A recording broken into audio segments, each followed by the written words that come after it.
The Legions of Athena, Chapter 16. Maximus awoke early the next day, but he had barely gotten any sleep. It had been late by the time Maximus and the others had returned to the Owl's Nest. All of them except Achilles, who had left them at the arena entrance, stating he fancied a midnight stroll, which Odysseus was not happy to hear, and Maximus knew why. He was pretty sure that his master's little walk would end in a pub of some sort. But he had to admit, seeing the lady responsible for the Trojan War and the god who shot his leg off were fair reasons to drown in drinks till the morning. But this meant that there would be no last-minute training tips from him before the tournament. Max had spent the whole night tossing and turning, and finally at around 4 a.m. decided to give up on any more shot. He felt a walk would calm his nerves and set out to the lower levels of the castle alone.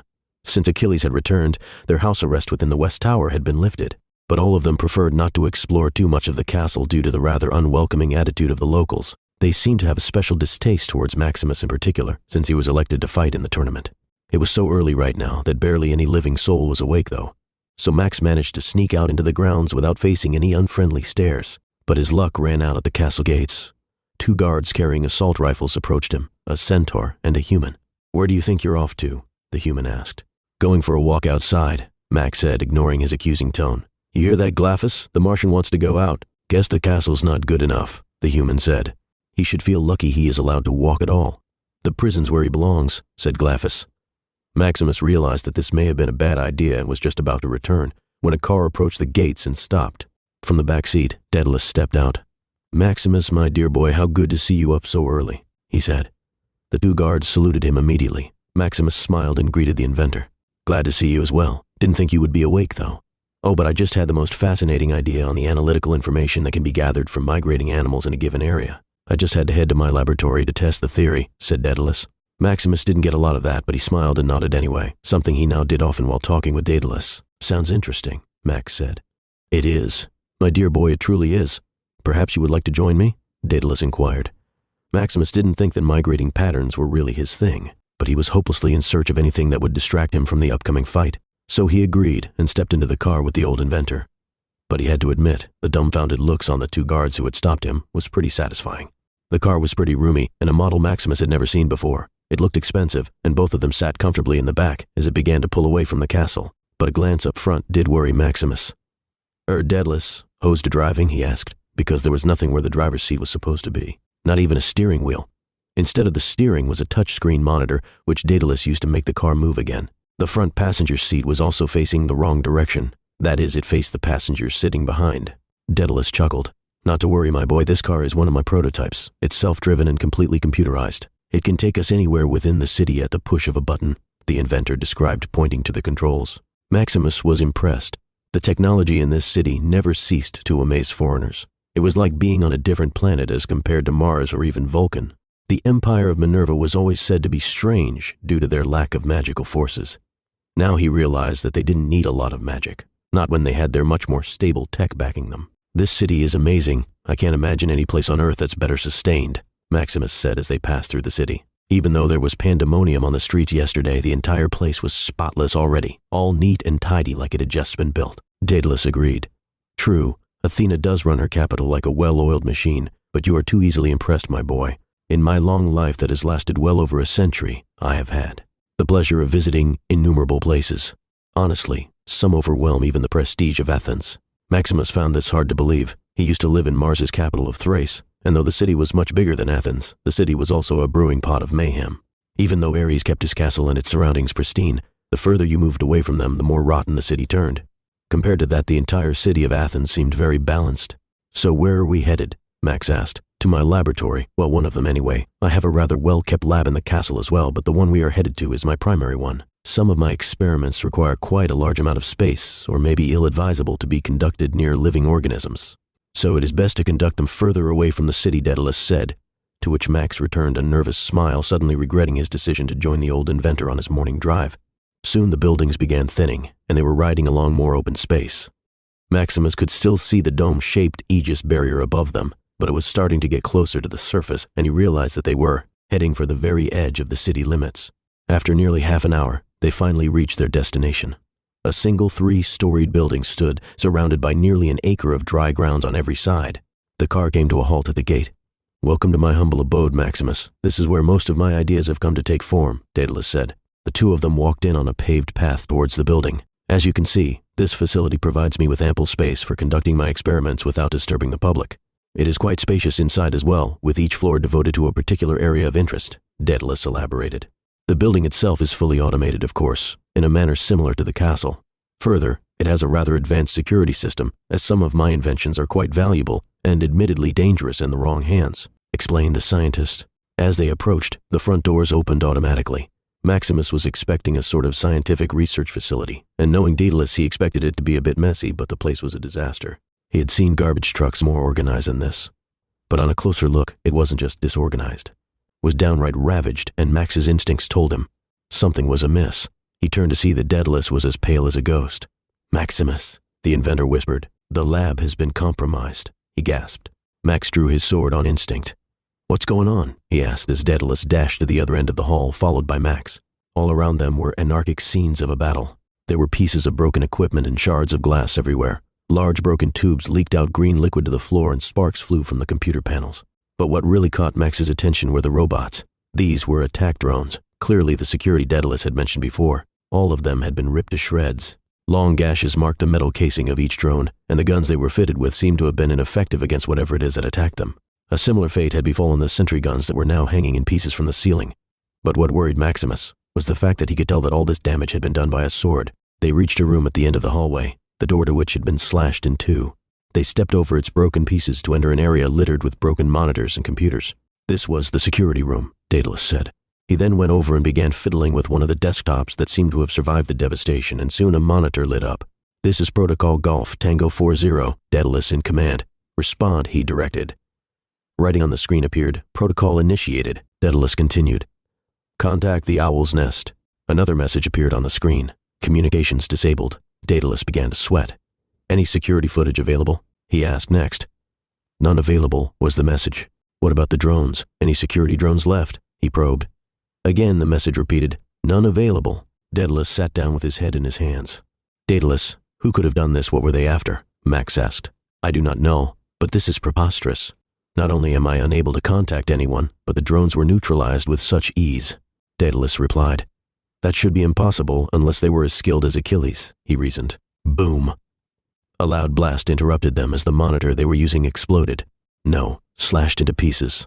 Maximus instinctively turned to where the attacker stood, but there was no one there. But then something glinted in the air, leaving Maximus with no time to think.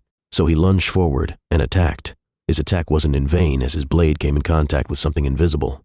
But instead of cutting through, a force pushed him back. "Good job, mate. You are pretty quick on your feet, aren't you?" The air began to shimmer and revealed the man who had spoken, a very tall man with bright green eyes. The man wore an armor that was clearly from a different era. It seemed to have been made of bronze and looked ancient. On his head he wore a peculiar-looking cap, and he had a menacing sword sheathed on his belt. But what really attracted one's attention was the gauntlet he was wearing on his left arm. Not only was it made of solid gold, but it had a green glow seeping out of the inscriptions on it. It didn't require an expert to judge that there was something unnatural about it. The man took off his cap and spun it around. "Ah, Daedalus, old friend. I haven't seen you since you and Athena gave me this old thing," he said, referring to the cap. "Ironic that I'm using it now to sneak up on you, isn't?" he sneered. Daedalus stared at the intruder icily. He arose from his chair and said, "The invisibility pileus. Glad to see it still functions after all these years, Perseus." Perseus? Maximus knew he had heard that name somewhere before, but he didn't know where. But if he was calling Daedalus an old friend, then he was probably an immortal, maybe even a minor god. "Sorry about the mess I made, mate, but in my defense, your pet drones were not happy to see me. It was self-preservation," Perseus said. "Enough," Daedalus said with a forced calmness in his voice. "Last I heard you were holed up in another corner of the world breeding Pegasi. So, why have you come?" Perseus let out a sigh, to succeed where Ares failed. "Look, it's nothing personal, but I can't really ignore a request when the boss man asks." Daedalus had begun to sweat while Max's mind was racing. He was trying to make sense of what the man was saying. He seemed to be a bounty hunter sent by the same person giving orders to Ares. "Who are you working for?" Max said abruptly. He didn't know why he asked, but he was tired of not knowing what was going on, and he wanted answers. Perseus looked at Max as if he had just realized his existence. "I'm sorry, but who the heck are you?" Perseus asked. "I could ask the same to you," Max replied, but this response seemed to greatly irk Perseus. "I'm Perseus," he said, gritting his teeth. "Perhaps you have heard about me." Maximus shook his head in response. "Really? Nothing?" he asked. "Perseus, the original hero, the Gorgon Slayer, the greatest swordsman in history," introduced the man. "The greatest swordsman. Maximus said, but that's Achilles. The very moment the words escaped his mouth, he felt a sharp pain in his stomach because Perseus had just punched him there with his gauntlet. Maximus had the wind knocked right out of him. He was down on the floor panting from just one punch. He tried to get back up again, but he couldn't. In fact, he couldn't move at all. He felt a sickening fear creep into him as he realized his entire body was paralyzed. "Annoying brat," Perseus muttered. Then he turned to Daedalus. "Oh, don't worry. He's not dead. You remember my little toy, don't you?" he said, looking at his gauntlet. Forged from the remains of Medusa herself, causes instant paralysis on contact, just like her ugly stare. Daedalus tried to come to Max's aid, but Perseus stopped him and said, "I'm afraid you have bigger concerns than the boy, inventor. I got to say you impress me, old man. Not a lot of people can be so defiant to him, but he has run out of patience. This 300-year-old cat and mouse game has to come to an end," Perseus said. "So you know what it is he's after?" Daedalus asked. Perseus shrugged. "Not everything, but what I do know is around 300 years ago, you were working on a project for the boss. Some ancient ruins, undecipherable inscriptions, and a dead language that needed someone of your brilliance to tackle. It took years, didn't it, for you to enter those ruins? Your health failed in between, so the boss even went as far as to give you and your son immortality so you could keep going. And you did, didn't you? Like a good little lab rat. But in the end, his little experiment was a failure. Or so you led him to believe." Maximus watched all this paralyzed on the ground. He had heard everything Perseus had just said. From the corner of his eye, he could see Daedalus sweating, and he looked out of breath. He wanted to help the old man, but his body still lay frozen. "I do not deny any of that. But what I stole, if only you knew what it was. I did it for the greater good," Daedalus pleaded.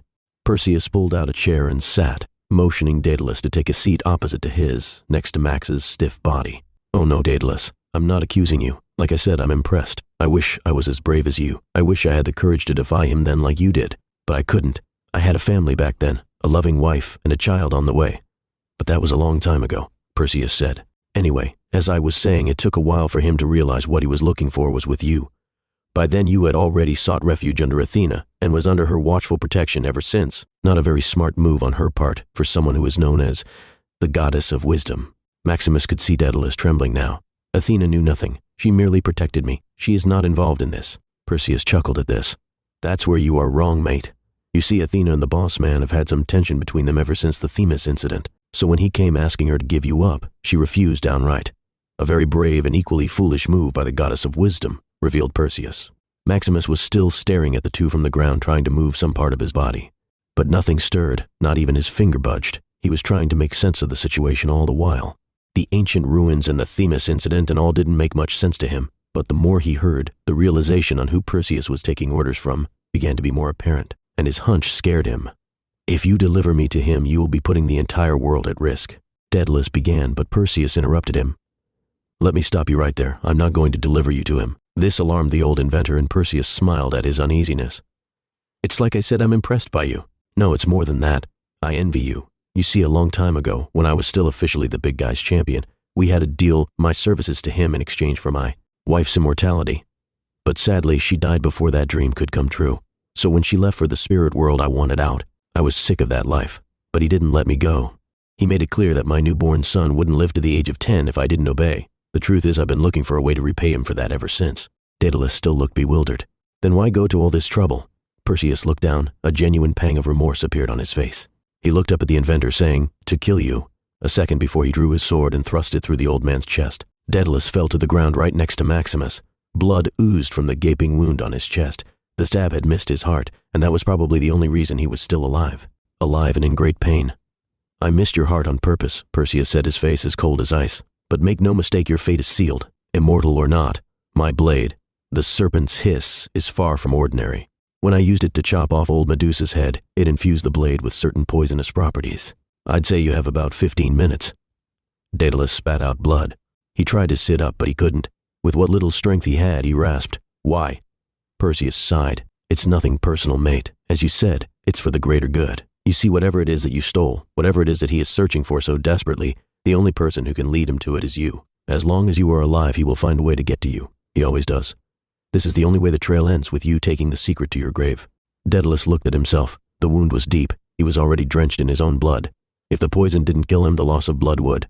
He looked up at Perseus and said, "I understand." Daedalus managed a weak smile. "I had thought of this outcome myself, about ending my own life and being done with it. But I was too scared, and the thought of my son. Daedalus chuckled, which turned into a sickly cough midway as more blood drooled from his mouth. It's funny. Even after all these years, I still think Icarus would be lost without me, he finally said. Perseus looked down at the dying old man. He did not enjoy what he had done, but he believed it was necessary. I truly am sorry. I wish there was another way, he said. I could end it for you now. The poison is quite agonizing. No thank you, replied the brilliant scientist. I have lived a comfortable life. I can manage a painful death. He then pointed to Maximus and requested, but please spare the boy. Perseus gave the dying old man a final nod. Then, without another word, he slowly walked away from the two unmoving bodies. As he left the laboratory, he knew the graveness of his actions would haunt him. He also knew that now there was no turning back. This has been a chapter from Book 2 of the new World Odyssey Series, The Legions of Athena. Links to the books in the bio. Thanks for listening. If you enjoyed this chapter, don't forget to like, share, and subscribe for more. Hit the notification bell so you never miss an upload. See you in the next chapter.